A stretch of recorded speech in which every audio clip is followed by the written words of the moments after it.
आचार्यो पूर्व रूपम, आचार्यो पूर्व रूपम, अंतेवासी उत्तर रूपम, अंतेवासी उत्तर रूपम संयुक्त पद है। अंतेवासी कहा गया है, छात्र को क्यों कहा गया उसके पीछे लंबी कहानी है, लेकिन संकेत है वो उसके अंतःकरण में रहता है। इसमें कहा गया एक स्थान पर कि वो अपने शिष्य को 3 दिन के लिए अपने गर्भ में रखता है। उसके बहुत एक आध्यात्मिक और बहुत ही उसके अद्भुत अर्थ है। और इन दोनों को जोड़ने वाला विद्या संधि ही, और विद्या केवल ज्ञान नहीं है। विद धातु के 5 अर्थ दिए गए थे, उनमें अस्तित्व का प्रश्न भी है, अस्मिता का प्रश्न भी है, ज्ञान का प्रश्न भी है, लाभ का प्रश्न भी है। इतने विस्तृत अर्थ को लेते तब जाकर वो विद्या बनता है। ये शिक्षा विद्या नहीं जिसे हम शिक्षा कहते हैं, प्राचीन भारत कहता है, क्या कहता है उसकी भी थोड़ी चर्चा आपके समक्ष रखूंगा, लेकिन समय कम है, कितना समय देंगे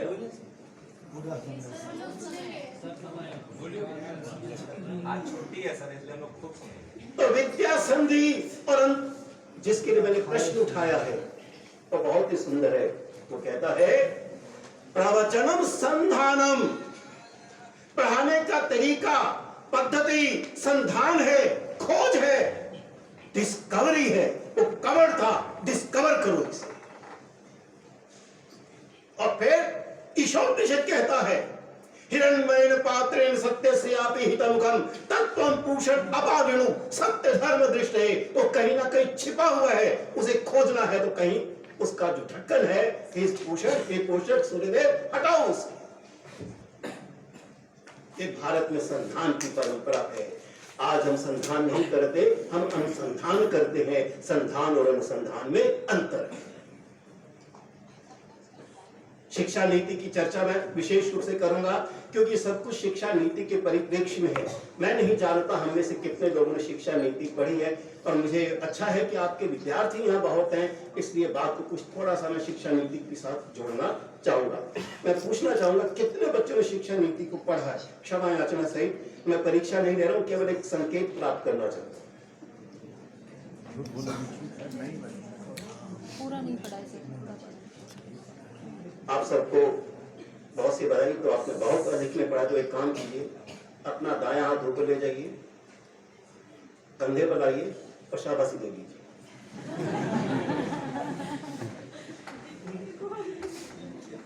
सुरेंद्र जी ने एक बात कही थी कि हिंदी अंग्रेजी हटाओ वाला, और आपने पूछा था और कौन कौन गया है, क्या किया है।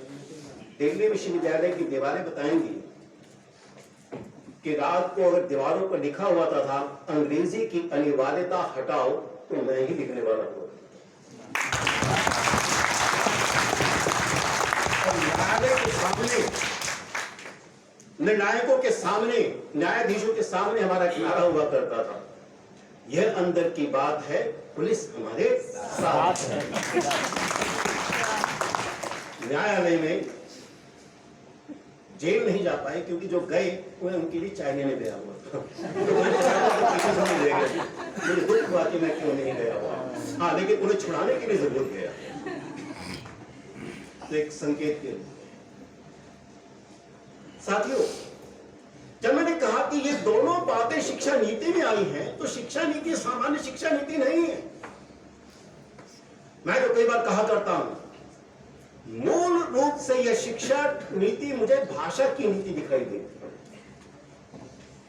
कौन सा वो अध्याय है जहां भाषा की चर्चा नहीं है? कौन सी वह पंक्ति है जहां वो भाषा की ओर संकेत नहीं दे रहे हैं? और मजेदार बात तो यह है, जब वो कहता है अंतर वस्तु, भाषाओं में अंतर संबंध, तो आपके 22वें अध्याय में जो भारतीय भाषाएं, कला और संस्कृति से संबद्ध है, उसमें साफ तौर पर लिखा हुआ है। चौथे में भी लिखा है, चतुर्थ अध्याय 22 में कहता है कि सभी भाषाओं में एक जो संबंध है, विद्यार्थियों को उसे खोजने के लिए अध्यापकों को चाहिए कि वह उन्हें परियोजनाएं दे, प्रोजेक्ट्स दे। और जब प्रोजेक्ट्स की बात करता है फिर आगे कहता है, जब 17वें अध्याय में शोध की बात करते हैं कि इसका प्रारंभ विद्यालयों से किया जाए, और यह भी कहा गया उनमें क्या समानताएं हैं, कहाँ उनकी धातु में समान है, कहाँ शब्द समान है, बहुत सारी बातें उसने कही है। वह अंतर संबंध का प्रश्न है। और फिर कहता है पहले अध्याय में आपने बहुत सुंदर रूप से माननीय सर राजू जी ने भारतीय ज्ञान परंपरा का प्रश्न उठाया। भारतीय ज्ञान परंपरा भी पदे पदे इस नीति में दिखाई दे रही है। वो तो एक स्थान पर कहता है, इस शिक्षा नीति का दृष्टिकोण परिदृश्य ही है प्राचीन भारतीय परंपरा को जीवंतता देना। और ये जीवंतता इसलिए नहीं है कि वो महान इसलिए है, वो प्राचीन है। वो इसलिए कहती है जो कुछ आज शिक्षा नीति में कहा गया है, सच्चाई तो यह है, हम तो उसके आसपास भी नहीं पहुंचे। प्राचीन भारत ने कहा, मैंने एक संकेत दिया, हम तो अनुसंधान को कहते हैं कि एमए या पीएचडी या एमफिल को तो हटा दिया, उसमें कीजिए। लेकिन हमारा भारत तो कहता है कि भैया आपके पढ़ाने की पद्धति ही शोधात्मक होनी चाहिए, इसलिए का प्रवचनम संधान। शिक्षा नीति कहती है बहुआयामी, अंतर संबंध, मल्टीडिसिप्लिनरी। आप जरा संस्कृत के विश्वविद्यालयों को देखिए, कितने विषय पढ़ाए जाते हैं। अरे दूर मत जाइए, संस्कृत के ग्रंथों पर भाषाएं हैं, टीकाएं हैं, न जाने क्या क्या उसकी व्याख्याएं की गई हैं, उनमें कौन सा विषय नहीं आता। मैं उसकी व्याख्याएं कर सकता हूं, लेकिन मैं संकेत दे रहा हूं। बहुभाषी की चर्चा करती है। कुछ संकेत अभी जी ने दिए थे। अगर हम बहुत प्राचीन परंपरा की तरफ जाते हैं तो भाषाओं के भिन्न रूप। मैं इस चीज से तो संबंध नहीं रखता हूं कि बोली और भाषा में अंतर है। भाषा का अर्थ ही बोलना है, जो बोली जाती है वो बोली कहलाती है। भाषते इति भाषा तो अपने आप में एक स्वरूप है जिसके माध्यम से हम बोलते हैं। किसी ने मुझे कहा कि संस्कृत वसुधा बोली जाती थी। मैंने कहा भैया दुर्भाग्य से हम देखते नहीं, हिंदी संस्कृत वालों को देखने की आदत नहीं, लेकिन भारत में जो प्राचीन शब्दकोश दिखाई देते हैं, चाहे वो वाचस्पत्यम है, चाहे शब्द कल्पद्रुम है, अमरकोश है, इनके शब्दों की सूची देख लीजिए, पता लग जाएगा कि बोली जाती थी या नहीं बोली जाती थी। शब्दों का भंडार। और एक अद्भुत बात है, जब वो कहता है ज्ञान के लिए क्या चाहिए, तो कहते हैं ज्ञान के लिए 6 अंग हैं जिसे वेदांग कहा गया। मैं वेद का अर्थ ज्ञान के रूप में लेता हूं, क्योंकि विद धातु से है। ठीक है कि वो हमारे 4 वेद प्रमुख रूप से आ गए हैं, लेकिन अद्भुत बात तो यह है जब वेदांत कहते हैं तो ज्ञान की प्राप्ति के लिए 6 बिंदु आए, 6 अंग आए, उसमें से 3 सीधे तौर पर भाषा से जुड़े हैं। शिक्षा, ये शिक्षा उच्चारण की प्रक्रिया है। और फिर केवल उन्होंने कहा नहीं है, शिक्षा ग्रंथ भी लिखे गए हैं। जब यह कहा जाता है कि भाषा क्षेत्रीय प्रभाव पड़ता है, मैं मानता हूं क्षेत्रीय प्रभाव पड़ता है, पढ़ना भी चाहिए, लेकिन संस्कृत के ग्रंथ यह भी कहते हैं इन क्षेत्रीय प्रभावों को दूर भी कराना पड़ेगा। अगर किसी ने कल के स्थान पर खल कह दिया तो अर्थ बदल जाएगा। कल ध्वनि है तो खल दुष्ट है, अ को आ कह दिया, कल काल बन जाएगा। कितने सुंदर रूप से उदाहरण देते हैं पाणिनि। जैसे बिल्ली अपने बच्चे को गर्दन से पकड़ती है, हमें भी वर्णों का उच्चारण उसी प्रकार से करना चाहिए। विस्तार की चर्चा है, दे रहा हूं। साक्ष्य दिखेंगे, भाषा कैसे समझी जा सकती है, कितने सुंदर रूप में उसने कहा। अद्भुत बात तो और तब जिसे बाद में बदलना भी पड़ गया। बीएड करने वालों को सिखा दिया गया मनोविज्ञान पढ़ो, उसके अंदर का मनोविज्ञान पढ़ो, और उसमें भी कह दिया गया है बच्चा कोरिस्लेट है। अरे बच्चा कोरिस्लेट कैसे हो सकता है? कौन व्यक्ति कोरिस्लेट कैसे हो सकता है? और टैबुला रसा शब्द का प्रयोग किया गया। फिर 2005 में ही जब नेशनल करिकुलम फ्रेमवर्क आता है, इस बात को छोड़ दिया जाता है। बच्चा कोरिस्लेट नहीं है, वो जब घर से आता है वो अपने साथ भाषा लेकर आता है, अपने साथ अनुभव लेकर आता है, अपनी तोतली बोली लेकर आता है। घर में कहा जाता है पता नहीं कहां से सीख कर आता है, हम तो उसे सिखाते नहीं हैं, फिर भी पता नहीं कितनी बातें करता है। वही बोलता हुआ बच्चा जब विद्यालय में आता है उसे अपनी मातृभाषा में अनुत्तीर्ण कर दिया जाता है, क्योंकि इसे पाठों के नाम याद नहीं या पाठों की कहानियां याद नहीं। हम भाषा की शिक्षा ले रहे थे, हम भाषा की शिक्षा दे रहे थे या पाठों के नामों से उसका ज्ञान का परीक्षण कर रहे थे। मैं तो कहां करता, हमने अभी तक भाषा पढ़ाई ही नहीं है, क्षमा याचना सही। मुझे ध्यान आता है बीएड के विद्यार्थी आया करते थे, ज्ञानदेव जी प्रमाण है उसके, और स्नातकोत्तर करके आ रहे हैं, कई शोध करके आ रहे हैं और वर्तनी की बहुत सारी त्रुटियां करते हैं। मैं लिख लेता था दूर कराने का प्रयास करने के लिए, तो कहते थे सर हमने तो ना 10वीं तक हिंदी पढ़ी है। तो मैंने कहा बेटा हिंदी तो 10वीं तक ही पढ़ाई जाती है, उसके बाद तो साहित्य पढ़ाया जाता है, साहित्य हिंदी नहीं है। हिंदी माध्यम हो सकती है। हम अध्यापकों में से कितने अध्यापक विराम चिन्ह की ओर ध्यान दिलाते हैं, ये विराम चिन्ह नहीं है, ये अर्थ प्रदान करते हैं। बड़ा प्रसिद्ध है वाक्य, रोको मत जाने दो, रोको मत जाने दो। मैं समान वाक्य बोल सकता हूं, आप सब बहुत अच्छे हैं, आप सब बहुत अच्छे हैं, आप सब बहुत अच्छे हैं, आप सब बहुत अच्छे हैं। हमने कितने बच्चों को सिखाया कि किस प्रकार से इसे कहते हैं बोलना। अरे लिखकर तो विराम चिन्ह दे दोगे, उस विराम चिन्ह को बोलकर कैसे लाओगे? कितने अध्यापकों ने यह सिखाया? अगर नहीं सिखाया तो भाषा कहां सिखाएगी?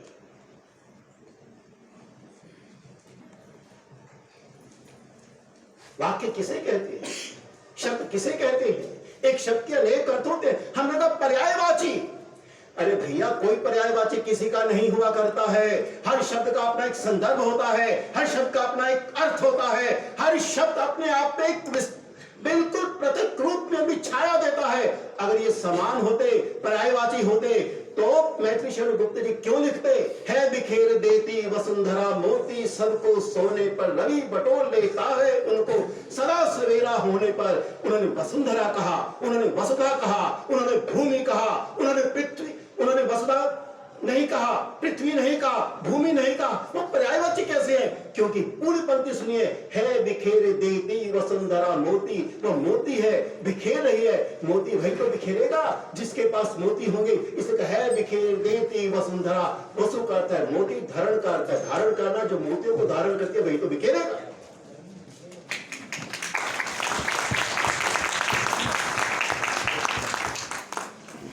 एक घटना भिन्न प्रकार की है, लेकिन देखिए शब्द का शक्ति कितनी है।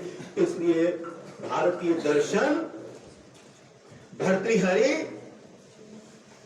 कितने अद्भुत ढंग से कहते हैं कि शब्द ही ब्रह्म है। इस शब्द की क्या बात है? मेरे एक छात्र बहुत ही संजीदा है, बहुत ही भले मानुस है। उनका व्यवहार हुआ तो एक दिन देखा तो वो कुलचा खा रहे थे। मैंने कहा क्या हुआ बंधु, घर से खाना नहीं? सर वो उठ कर चली गई है। क्यों चली गई है? सर छोटी सी बात थी। अरे भैया क्या बात थी? तो कहते सर शादी के बाद उसका जरा स्वास्थ्य अच्छा बढ़ गया, मैं उसको घड़ी का स्टेप नहीं आ रहा था, लेने के लिए गए तो उसे एक दुकान पर देखे, सारे स्टेप देखे, उसको आ ही नहीं रहा था। तो मैंने मजाक में कर दिया, उसने कहा कैसी दुकान है, यहाँ कुछ भी नहीं मिलता। तो मैंने मजाक में कह दिया भारती ये तो महिलाओं के लिए बनाते हैं ना, भैंस के लिए नहीं बनाते। मैंने कहा मुंह की छोटी सी बात है, किसी कवि ने ऐसे नहीं लिख दिया कि शब्द का बाण बहुत अधिक घायल करने वाला होता है। ये भैंस नहीं है, इसके कितने अनेक अर्थ निकलते हैं, कितनी छायाएं हैं। शब्द की रचना अचानक नहीं हो जाती है। और मजेदार बात है, ये आज लोग कह रहे हैं प्राचीन भारत ने इसे निरुक्त शास्त्र कहा, इसलिए पहले कहा शिक्षा, उच्चारण, फिर कहा शब्दों के अर्थ को जानना है। तो भैया निरुक्त करो, इसके अर्थ निकालो। शब्द बना कैसे है, धातु क्या है, और वहां धातु क्रिया के रूप में, इसलिए भारत में क्रिया प्रधानता है। हर संज्ञा पद में भी आपको धातु मिलेगी, क्रिया मिलेगी। और फिर इतना ही नहीं, व्याकरण चाहिए। व्याकरण विश्लेषण की प्रक्रिया है। ये पाणिनि व्याकरण सामान्य व्याकरण नहीं है। पाणिनि व्याकरण संस्कृत का व्याकरण नहीं है। उस समय भाषा संस्कृत थी, इसलिए संस्कृत के माध्यम से लिखा गया है। लेकिन जब पाणिनि लिखते हैं एक तिंग वाक्यम, वाक्य तभी वाक्य कहलाता है जब तक उसमें क्रिया ना आए। तो क्रिया आए तभी वाक्य है, बिना क्रिया के वाक्य नहीं कहलाता। ये हर भाषा में है, केवल संस्कृत में नहीं। स्वतंत्रो कर्ता, कर्ता स्वतंत्र है। हर भाषा में कर्ता स्वतंत्र है, काम वह करता है, क्रिया उसका अनुगमन करेगी, क्रिया संपूर्ति करेगी। ये सभी भाषाओं के लिए है, ये केवल संस्कृत के लिए नहीं। अंग्रेजी भी उससे अलग नहीं है। अंग्रेजी में रन प्लस इंग देखिए, रन में एक एन है, इंग में आई है, दोनों में एक एन है। लेकिन जब रनिंग लिखा जाता था तो रन RU डबल NING। क्यों? क्योंकि संस्कृत का नियम है, अगर न के पश्चात कोई स्वर आ जाए और न से पहले अ की ध्वनि हो तो उसे द्वित्व कर दो, डबल कर दो। इसलिए वह रनिंग में द्वित्व हो जाता है। न से बाद अ बोला, न से पहले अ बोला जा रहा है, उसके बाद स्वर है, इसलिए वो द्वित्व हो गया, तो रनिंग में डबल एन आ गया। ये इलीगल नहीं है, ये इन जमा लीगल था। संस्कृत का नियम है, तोरली तवर के बाद न आ जाए तो तवर को भी ल बन जाए, इसलिए इन था, न तवर्ग है, इसलिए डबल होकर एल बनकर वो इलीगल हो गया। इन बातों को सीखना भाषा पढ़ाना है, कविताओं के अर्थ करना नहीं। मैं कहता हूं बच्चों को किताबें मत पढ़ाओ, किताबें पढ़ना सिखाओ।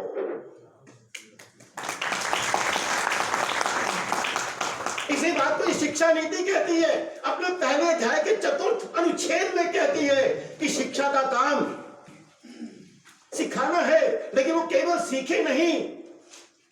ध्यान से दीजिएगा इस बात को, ये बात महत्वपूर्ण कथन है भाषा की दृष्टि से, कि बच्चे जो सिखाया जा रहा है वो सीखें, लेकिन यह भी सीखें सीखा कैसे जाता है, हाउ टू लर्न। ये हाउ टू लर्न तब तक नहीं हो पाएगा जब तक भाषा पर अधिकार नहीं होगा। और यहीं तक कहकर शिक्षा नीति चुप नहीं हो गई है। फिर अध्याय 2 में कहती है पठन संस्कृति का निर्माण, कि भारत में कल्चर ऑफ रीडिंग, पठन संस्कृति का निर्माण किया जाए, क्योंकि लोगों को पढ़ने की आदत छूट गई है। और देखिए यह भी कथन प्राचीन भारत का है। प्राचीन भारत ने कहा, और शिक्षा नीति ने उसे सेल्फ लर्निंग के रूप में कहा, और प्राचीन भारत ने कहा स्वाध्यायान मा प्रमदहा, अरे अपने स्वाध्याय से को कभी छोड़ना मत। ये इसलिए है जब तक आप में पठन का स्वरूप नहीं होगा आप स्वाध्याय कैसे करेंगे। हालांकि स्वाध्याय का विस्तृत अर्थ है। साथियों, जैसे मैंने कहा, क्योंकि समय को देख रहा हूं, बहुत लंबा खींचना भी कठिन है, हम तो कह देंगे, लेकिन देखता हूं कितना 10-15 मिनट हो जाएगा, चल जाएगा, पक्की बात है। तो संकेत दे रहा हूं, आपकी शिक्षा नीति, भाषा की नीति मैंने क्यों कहा, पहला अध्याय उसमें 25-26 सिद्धांत दिए गए हैं। उसमें भाषा को कहा लैंग्वेज एज ए पावर, भाषा अपने आप में शक्ति है। वो सच भी तो है। बहुत से बच्चे जानते बहुत कुछ है, परंतु भाषा पास नहीं तो लिख नहीं पाते, इसलिए अंक भी नहीं प्राप्त कर पाते। बहुत से बच्चे कुछ नहीं जानते लेकिन लिख बड़ा अच्छा देते हैं, बोल बहुत अच्छा देते हैं, तो अंक भी पा जाते हैं। IAS IPS का मूल आधार भाषा ही तो है। साक्षरता के साथ संबद्ध है। कितने सुंदर रूप से उसने कहा लैंग्वेज एज ए पावर। फिर एक सिद्धांत बड़ा अद्भुत है जो मुझे शिक्षा नीति का अद्भुत लगता है। उसने कहा, संकेत मैंने दिया था, पहला सिद्धांत, बच्चे को देखो, उसका निरीक्षण करो, उसके भीतर के मन को जानो, उसे मान्यता दो और फिर उसे विकसित करने का प्रयास करो। कौन? केवल अध्यापक नहीं, अभिभावक और शिक्षक दोनों मिलकर। क्योंकि बच्चा 6-7 घंटे ही तो विद्यालय में रहता है और अध्यापकों की जो स्थिति है वो हम जानते हैं, और घर में जो अधिक रहता है, जब तक दोनों मिलेंगे नहीं कैसे पहचानोगे? फिर कहता देखना नहीं है केवल, बड़े सुंदर शब्द का प्रयोग किया, अंग्रेजी का सेंसिटाइजेशन, सेंसिटिव होकर, और कितना सुंदर हिंदी में उसका शब्द आया, संस्कृत और हिंदी की तुलना नहीं, कहता संवेदना। संवेदनशील मन से संवेदना संविद है। अगर बच्चे के पहले दर्द को पहचानो, मैं कई बार कहा करता हूं, बच्चा ही वह वास्तविक पुस्तक है जिसे शब्दशः पढ़ना होगा। Child is the real book which is to be read word by word. मैं बीएड के छात्रों को देखता था, जब परीक्षा लिख रहे थे, एक बच्चा बैठा हुआ था, क्या हुआ बच्चे? मैं समझ गया था कारण क्या है। प्रश्न समझ नहीं आया? Yes sir. मैंने प्रश्न समझाया, कहता मैं लिख लूंगा। कौन अनुत्तीर्ण हुआ? प्रश्न पूछने वाला या छात्र अनुत्तीर्ण हुआ? एक छोटी सी बच्ची 8वीं क्लास की मुझे सामने आती है, अंकल इसे बता दोगे, इस प्रश्न का उत्तर बता दोगे? फिर मुझे लगा कि 8वीं क्लास की पुस्तक है तो एनसीईआरटी की बनी हुई है, वो तो प्रोफेसर बनाते हैं, विद्यालय के अध्यापकों को बुलाते हैं केवल ठीक करने के लिए, तो कुछ करने के लिए, लेकिन प्रोफेसर आगे कुछ नहीं कहना चाहूंगा, उन्होंने बनाई है। तो मैंने कहा प्रश्न समझ आया? कहती है नहीं। मैंने प्रश्न समझाया, कहती है लिख लूंगी। क्या कहाँ कठिनाई थी? भाषा की कठिनाई थी और बोधन ही नहीं हुआ। वो संवेदनशीलता है, वो बच्चे के साथ जुड़ना है। इसलिए मैं कई बार कहता हूं, अरे भैया वो गाना तो ठीक है, कितना सुंदर है गीत, बहुत, वो अपने शिक्षण में भी लागू कर लो। किताबें तो बहुत पढ़ी होंगी तुमने, किसी का चेहरा भी पढ़ा है क्या? चेहरा पढ़ना भी भाषा पढ़ना है। बच्चे की समझ कितनी है? पहला अध्याय कहता है, और भी बहुत सी बातें हैं। वो बार बार भारतीय ज्ञान परंपरा का प्रश्न उठाता है, वो संस्कृत ज्ञान परंपरा का प्रश्न उठाता है, और साथ में यह कहता है हमारी आज की युवा पीढ़ी से जाने, लेकिन इन पर अनुसंधान भी करे, खोज भी करनी चाहिए। और अद्भुत तो तब बनता है जब भारत में सन 1900 भारत स्वतंत्रता प्राप्त करता है। राजनीतिक में उसे कभी नहीं कहते गुलाम रहा, लेकिन जो भी राजनीतिक स्थिति 1947 में, संविधान बनता है 1950 में, और विश्वविद्यालय आयोग का निर्माण हो जाता है सन 1948 में। क्यों? किस कारण से? यही समस्या हुई। पहले अगर प्राथमिक शिक्षा का आयोग बनता तो हम नीचे से ऊपर जाते, अब हम ऊपर से नीचे आए। तो भैया वर्ड भी वही हो सकता है, मूल को तो नहीं पहचाना जा सकता है, लेकिन उसका कारण था। तीसरे अध्याय का जो जहां ऑब्जेक्टिव्स दिए गए हैं, लक्ष्य दिए गए हैं, उद्देश्य दिए गए हैं, वहां कहा गया है विश्वविद्यालयों में अनुसंधान को महत्व देना, क्योंकि ज्ञान का निर्माण करना है। ध्यान दीजिएगा, इस बात को मैं तुम्हें जोड़ूंगा। ज्ञान, विश्वविद्यालय का है ज्ञान का निर्माण करना, और ज्ञान के निर्माण के लिए भाषा की आवश्यकता है। इसलिए इस नीति को अपना 17वां अध्याय नेशनल रिसर्च फाउंडेशन से जोड़ना पड़ा है कि शोध कैसे होगा। एमफिल को हटाकर 4 साल का शोध सहित पाठ्यक्रम लाना पड़ा है। 11वें अध्याय में पुनर्संरचना में यही बात कही गई है। और दूर मत जाइए, भाषा का महत्व समझिए। देखिए शिक्षा नीति कैसे मानती है, उसने संरचना बदली है, एक स्ट्रक्चर बदला है। दूसरे अध्याय में 5 जमा 3 जमा 3 जमा 4 कहा है, क्यों कहा है 5 जमा 3 जमा 3 जमा 4? क्या अर्थ है 5 का? ये केवल विद्यालय प्रवेश की शिक्षा से पूर्व का प्रश्न नहीं हुआ। फिर कहते हैं फाउंडेशनल लिटरेसी अर्थात आधारभूत साक्षरता। इस शिक्षा नीति के लोगों ने अच्छी तरह से पहचाना, तो मैं उनसे बातचीत की, अरे भैया इसके पीछे कारण यही लगता है? कहता है जी यही कारण है, क्योंकि मैं उदाहरण देकर बात प्रस्तुत करता हूं। हमारे बोर्ड इतना अन्याय कर रहे हैं हमारे विद्यार्थियों के साथ। आज के निजी विद्यालयों में, जैसे प्राइवेट स्कूल्स कहते हैं, पब्लिक स्कूल में इसलिए नहीं करो, पब्लिक स्कूल्स नहीं है, पब्लिक के लिए है ही नहीं, निजी विद्यालय है। अंग्रेजी कब से पढ़ते हैं बच्चे? यूकेजी, केजी, नर्सरी, पहली, दूसरी, तीसरी, चौथी, 5वीं, 6ठी, 7वीं, 8वीं, 9वीं, 10वीं। कितने वर्ष हो गए? 13 वर्ष। और सरकारी विद्यालय कब पढ़ता है? 6, 7, 8, 9, 10। कितने वर्ष हुए?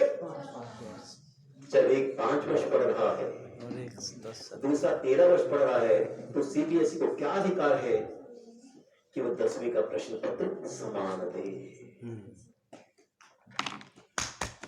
ये न्याय था, इसलिए शिक्षा नीति को कहना पड़ा शिक्षा न्याय के लिए है, वैश्विक स्तर पर है, उसके लिए कि सबको समान धरातल पर लाओ। अगर वे भाषाएं प्रारंभ से पढ़ते हैं, पहले पूर्व विद्यालय शिक्षा से पढ़ते हैं, तो इन बच्चों को पढ़नी चाहिए। इसलिए कहा 5 जमा 3 जमा 4, और फिर कहा भाषा पढ़ाओ। प्राचीन भारत में शिक्षा का भाषा है। देखिए तैत्तिरीयोपनिषद, देखिए प्रातिशाख्य। शिक्षा का अर्थ है वर्ण का उच्चारण। बड़े सुंदर रूप से कहता है संप्राप्ते पंचमे वर्षे, 5 वर्ष तक बच्चा घर पर रहे, माता पिता की भाषा सुने, और उसके बाद गुरुकुलम प्रति गच्छेत, तो गुरुकुल के पास जाए, गुरु के पास जाए, क्योंकि भाषा पर अधिकार होगा। फिर कहा न्यूमेरेसी, ये गणित नहीं है, ये तार्किक शक्ति है, गणित तर्क देता है। अगर बच्चे के पास भाषा आ जाए और तर्क शक्ति आ जाए,